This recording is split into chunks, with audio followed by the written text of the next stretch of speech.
ভেবেছিলাম মানুষটাকে দেখে ফেলবো, আমার এই চশমাটা খুঁজে পেতে দেরি হয়ে গেল। কতদিন ধরে ভাবছি মানুষটাকে দেখবো, আজও দেখতে পেলাম না।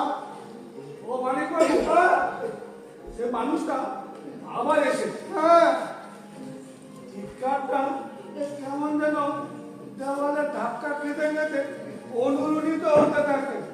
আপনি শুনেছেন? হ্যাঁ, অবশ্য পাগলের পাগলামো গুরুত্ব দিয়ে লাভ নেই। তবে মাঝরাতে ওরা পাঠানো হাতটা দিয়ে না ঘুমটাই ভেঙে দিয়ে যায়। আজ কিন্তু আমি দেখেই ফেলতাম। আমার এই চশমাটা খুঁজে পেতে দেরি হয়ে গেল। খেয়াল করেছেন আওয়াজটা ক্রমশ দূর থেকে দূরে মিলিয়ে যায়। কি শোনাতে চায়? সারা পাহাড় সমতলে শহর ও শহর অনেক জায়গায় অনেকে ডাকটা শুনেছে। গভীর রাতে এই ডাক কি একজনই দেয়? এত শহর ঘুরে কেন? কেন বলে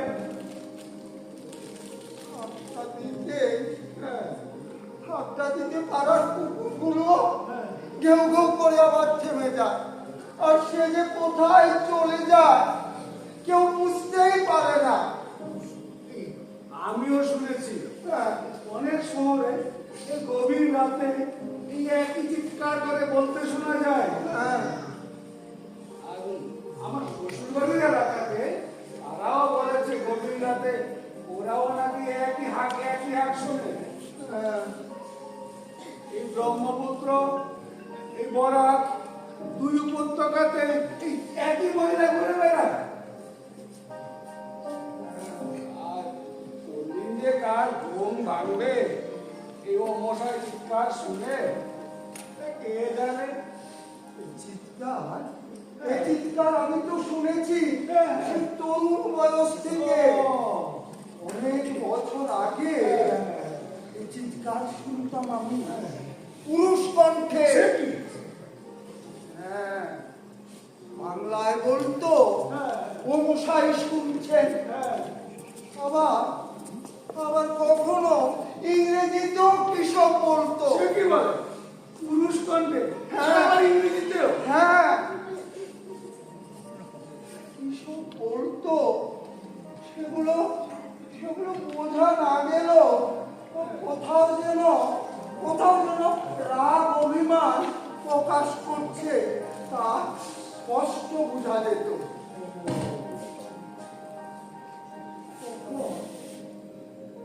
তখন সবেমাত্র দেশ স্বাধীন হয়েছে। দেশ ভাগের তীরে আমরা অনেকেই নাজেহাল হয়ে আছি। পূর্ববঙ্গে আমাদের নিকট আত্মীয়রা এসে উঠলো আমাদের বাড়িতে। বাচ্চা বুড়ো সব শুদ্ধ। হ্যাঁ, 13 জন। যে কষ্টের দিনগুলো, আমাদের অভাবের সংসার। বাবা বললেন একটা কিছু করতে পারলে সরে যাবে। আরো অনেকে বাধ্য হয়ে নিজের আত্মীয় স্বজনদের বাড়িতে আসতে বাধ্য হয়েছিলেন। আর তখনই রাতে শুনতে পেতাম সেই একই আওয়াজ ও মশাই শুনছেন। অনেকে তখন ভাবতো কোন নেতাজি প্রেমী পাগল হয়ে গেছে। একবার ঘুম ভেঙে গেলে আর ঘুম আসে না। চলুন নিচু সুরে একটু গপ্পই করা যায়। হবে।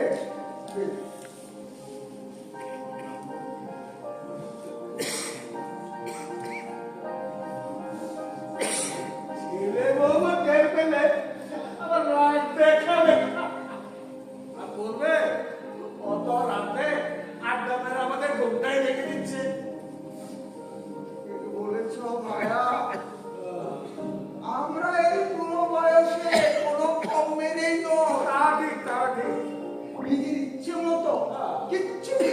পারতো না। সেটাও ঠিক। তবে তোমার তোমার মনে আছে তোমরা ঢাকা থেকে এলে তোমার বাবার সাথে, তোমার বাবা নিজ ভিটে মাটি ছেড়ে বউ বাচ্চা নিয়ে সংশ্লিষ্ট স্থানে পালিয়ে আসতে বাধ্য হয়েছিলেন। এখানে এসে প্রাণ বাঁচাতে কি প্রাণান্ত লড়াই দিনের পর দিন তোমরা করেছ, সব মনে আছে? মনে আছে মানিক বাবু, সবই মনে আছে। তবে আমি জোর করে ওসব ভুলে থাকতে চাই। এখানে এসে আমি কত রাত ঘুমোতে পারতাম না। বাবার সেই আকুল কান্না আমি স্বপ্ন দেখে দেখে জেগে উঠতাম। আজ মা বাবা কেউই বেঁচে নেই। তবু শিশু বয়সে সেই মর্মান্তিক দৃশ্য আমি আজও ভুলতে পারিনি।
বাঁচি কি না বাঁচি তার ঠিক নাই।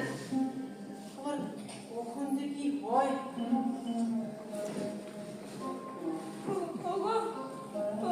আমার খালি ডর লাগতেছে। এই দিন শরীর তলে বইয়া কোনো রকমের বাচ্চা গেছে, আবার আয়া পড়ে যদি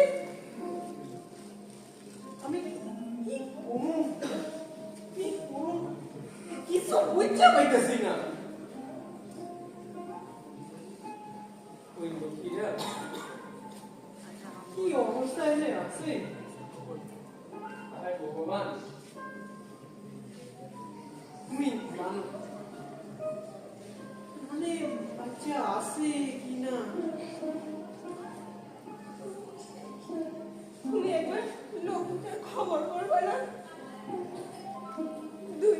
দিন হয়ে গেল আমাকে বুড়া মা কষ্ট সহ্য করতে না পাইরা বুকের যন্ত্রণায় ছটফট করে মরে গেল।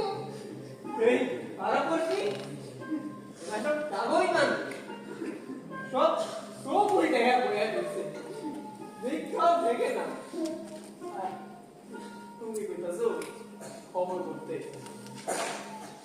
ওই যাও কার কাছে খবর করু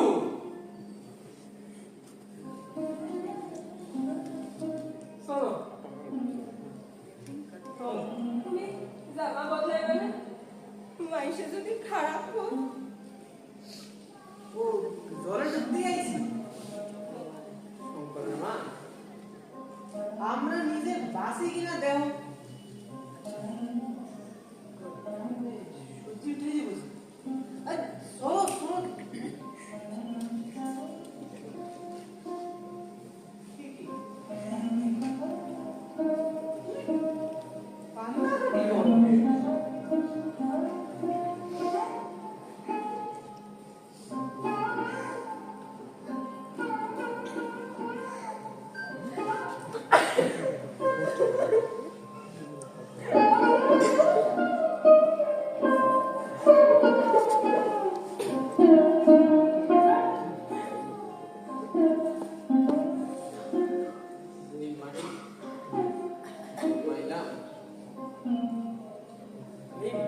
যখন বিদায় করে দিল তখন কান্দকে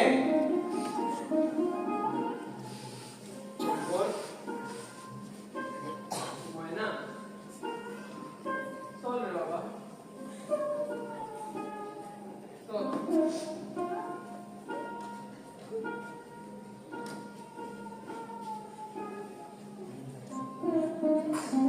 মায়া সে কর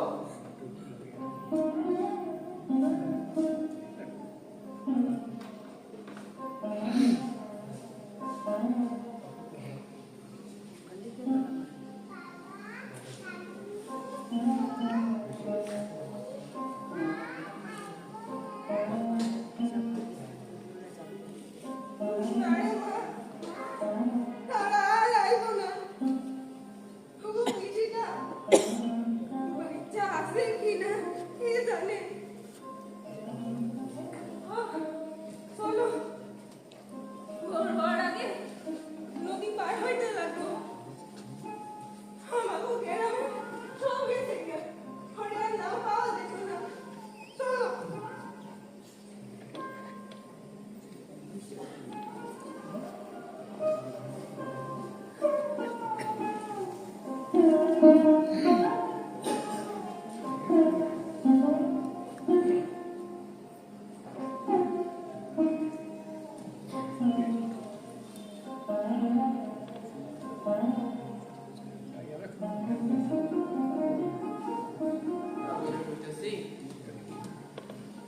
মায়া স্যার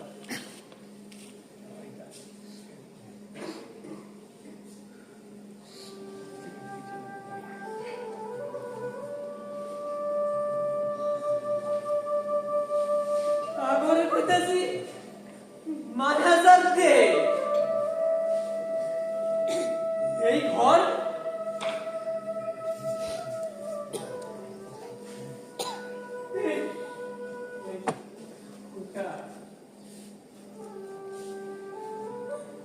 আমার নিজের হাতে লাগাইছি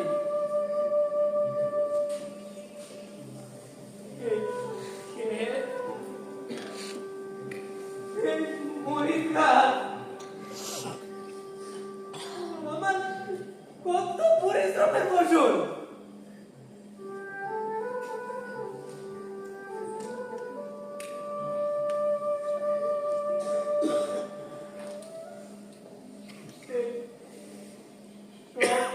মায়ের সাইরা সুইলা যেতে হইতাছে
জন্মভূমি মা আমায় দিলেন বিদায় কইরা।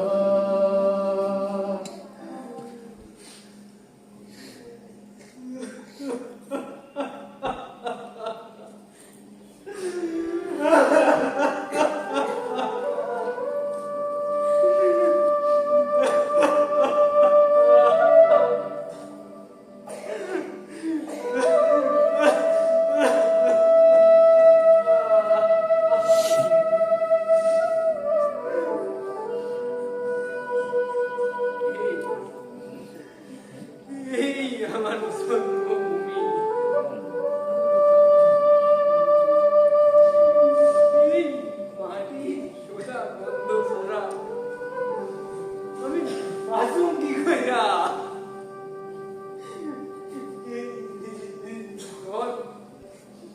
এই বাতাস ছাড়া আমি প্রাণে বাঁচুম কি কইরা?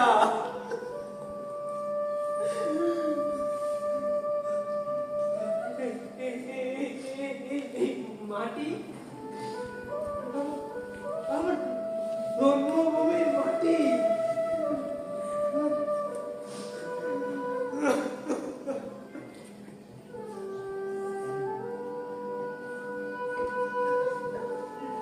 রাখো যতনে রাখো।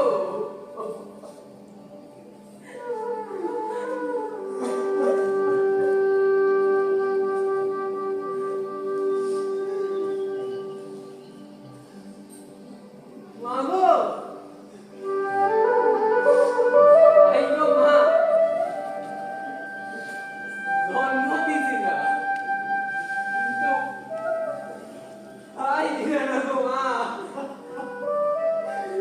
তাই দিলে না।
কষ্টের কথাগুলো আর মনে করতে চাই না দাদা।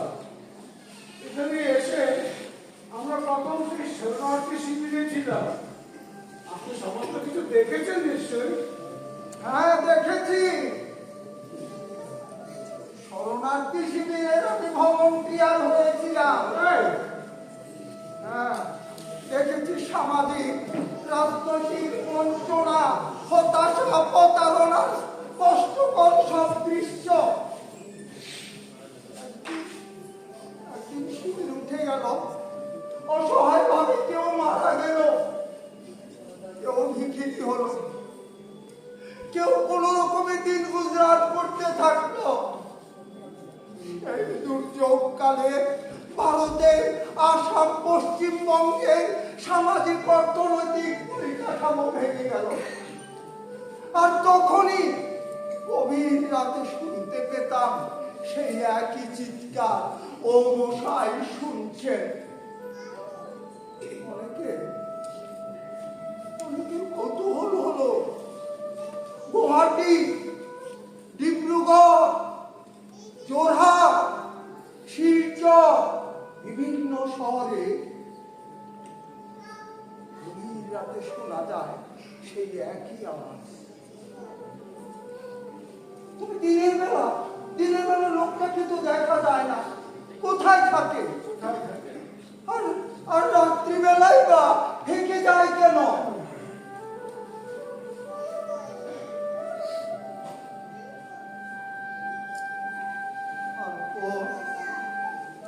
তারপর একদিন কি হলো, কিছু যুবক পরিকল্পনা করে জড়ো হয়ে গুয়াহাটির মালিগাঁও এলাকায় এক রাতে একে পাকড়াও করে ফেলল।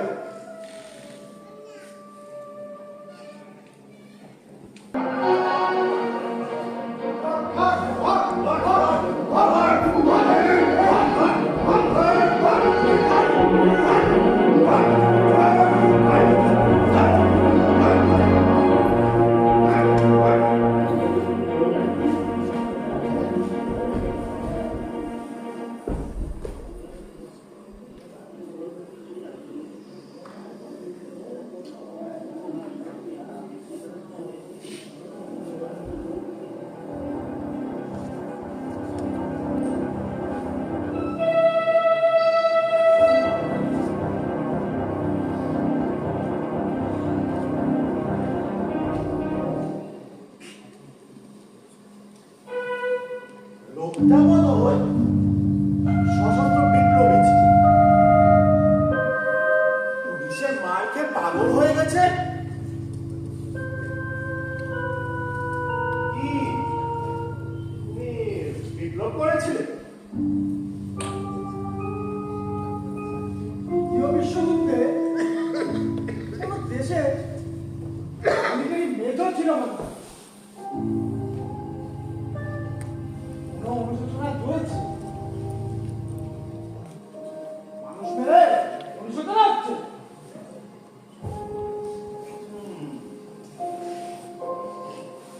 ভরাডুবি হওয়া কোন জাহাজের ক্যাপ্টেন ছিল কি? আচ্ছা, তুমি কি জাহাজ চালাতে? আর জাহাজটা কি ডুবে গেছিল?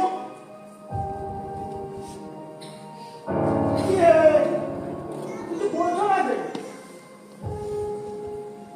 দিনের বেলা কোথায় চলে যাও? সারা আসাম ঘুরে বেড়া কি করে? ট্রেনে, স্টেশনে, বাসে তো কখনো দেখিনি।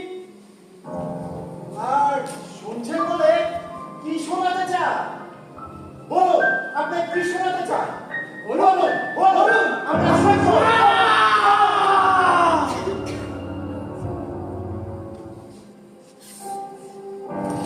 The most significant and emotional event in the history of India is the partition of India. Millions of people, we the people, had to leave our homes and migrate across the new border.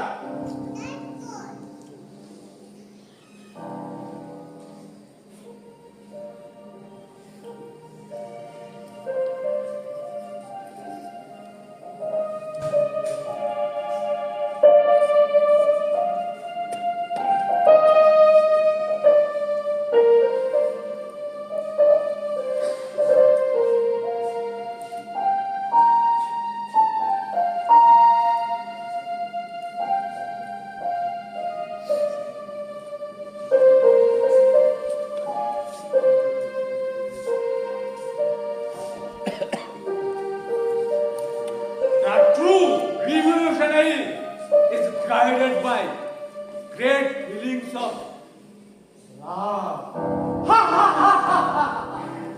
Love!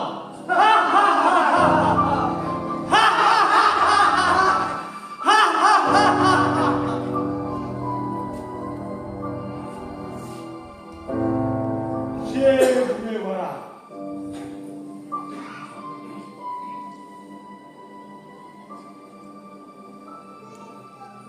give me blood, I will give you freedom.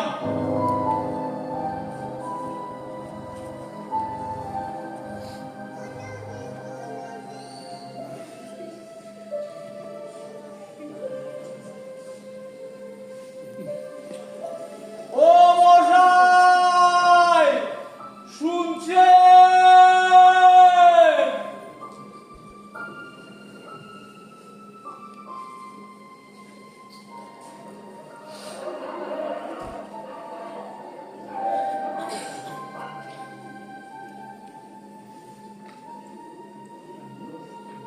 ও মশাই, শুনছেন?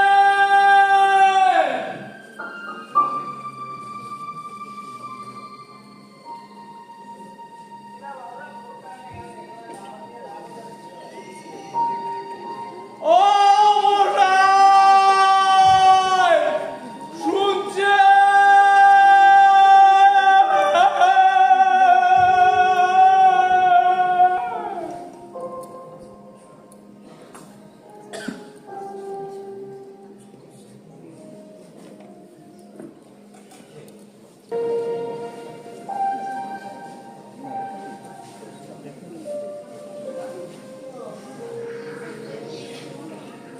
অনেকটা বছরে বেশি চলে গেছে।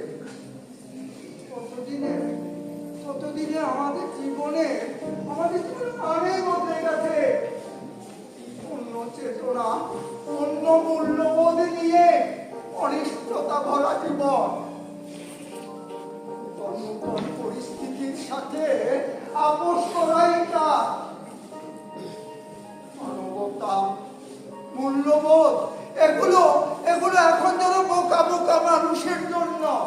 এখন আবার শুনছি সেই নারী কণ্ঠে চিৎকার ক্রমশই শুনছেন। ও, হ্যাঁ, হ্যাঁ।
গত শতাব্দীর সবচেয়ে জনপ্রিয় কবিতা রুডিয়ার্ড কিপলিং এর লেখা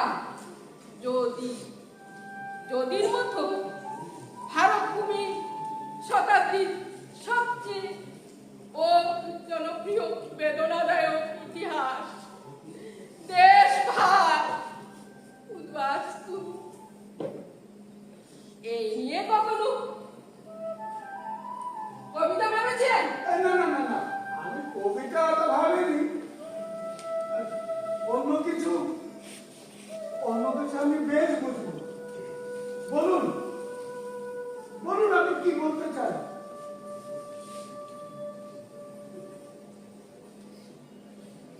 একটা বিশাল সংখ্যক জনগোষ্ঠী যে ভূখণ্ডের জন্য নিজ দেশের মাটিতে দাঁড়িয়ে স্বাধীনতা সংগ্রাম করল, এক ঘুরে জানল এটা এখন থেকে অন্য দেশ হয়ে গেছে। আমাদের এখন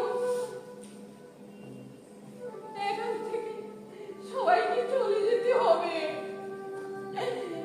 না না না না না না, চলে যাওয়া নয়, চলে যাওয়া নয়, পালিয়ে বাঁচতে হবে, পালিয়ে বাঁচতে হবে। হায় রে স্বাধীনতা, হায় রে দেশ ভাগ, হায় রে রাজনীতি। ছোটবেলা অনেক সাধু স্বপ্ন পূরণ না হওয়া বেদনা আপনাকে গ্রাস করে, তাই না? করে করে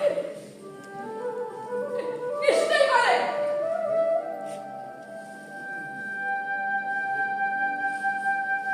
তাই আমি ঘুমন্ত শহরের বিবেককে জাগানো দিই।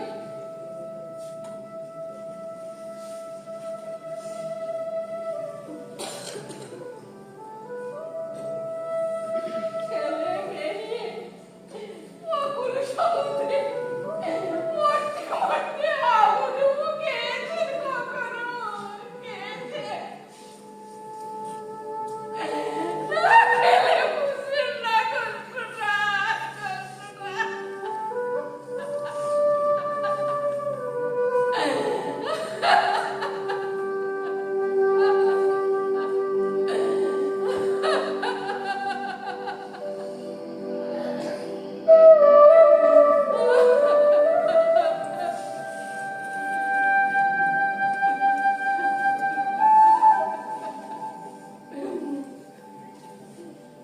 রাজনীতির দাবা খেলার মাঠ পেছে তলিয়ে গেল বিশাল এক জনগোষ্ঠী।